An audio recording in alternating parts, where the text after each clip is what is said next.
Assalamu alaikum, урматтуу көрүүчүлөр. Эмесе биз силер менен 3-чү сабагыбызды баштайбыз.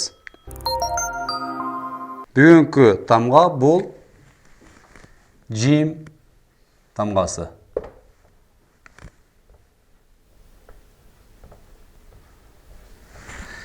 Жим, ж тамгасы болбосо. Бул сөз башында кандай жазылат? Буга чейин сабактарда айтып өттүк. Тамгалар араб тилинде сөз башында, ортосунда жана аягында болуп, 3 абалда жазылат дедик. Эмесе сөз башында жим тамгасы.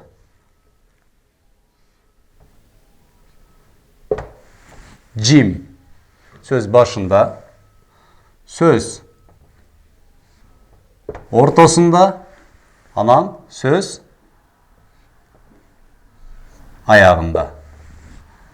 Жим тамгасы сөз башында, сөз ортосунда жана сөз аягында.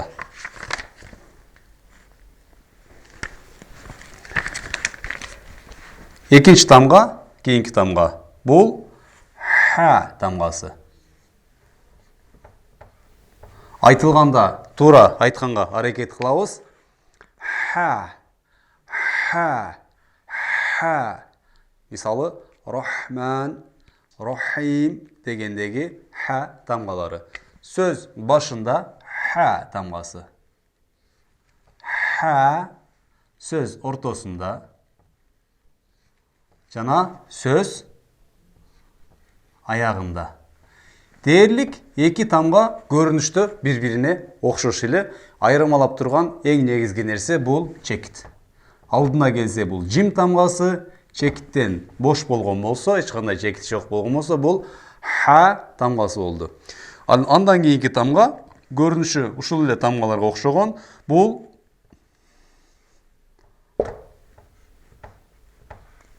ха тамгасы. Толук о кылып айтпайбыз, а менен онун ортосунда ха.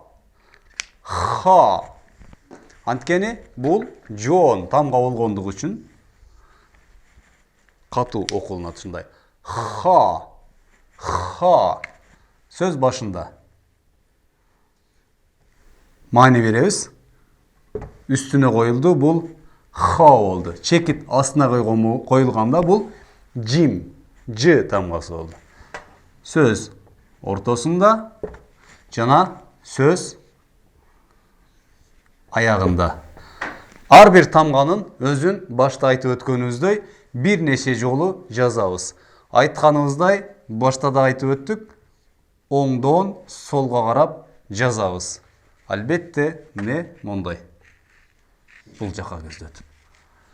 Андан кийинки тамга бул дәл тамгасы.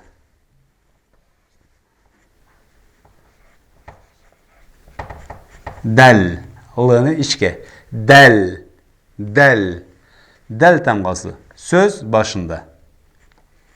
Дәл тамгасынын дагы бир өзгөчөлүгү башка тамгалардан. Сөз башында келген болсо, bundan кийин эч кандай тамгага уланбай өзүнчө жазылат. Дәл тамгасы. Сөз ортосунда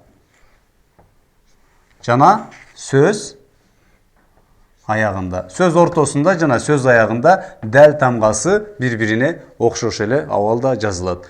Дәл андан кийинки тамга.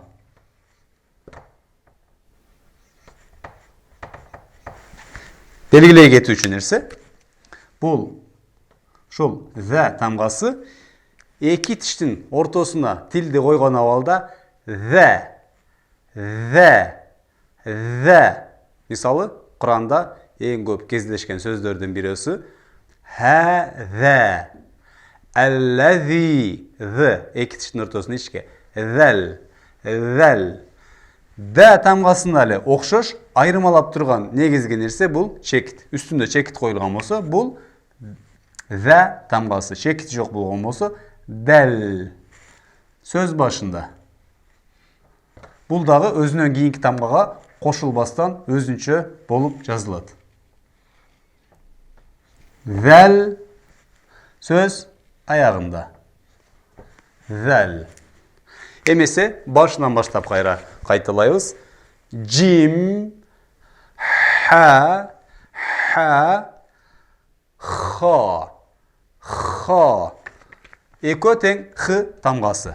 Бұл дағы х тамғасы, бұл дағы х тамғасы. Бұл ха, бұл қату. Ха. Ха. Ха. Дәл. Дәл. Анан зәл. Зәл. Бүгінгі сабағымыз, үшінші сабағымыз шуменен аяғына шықты. Кейінгі сабақтан көрішкенге шейін. Ассаламу алейкум.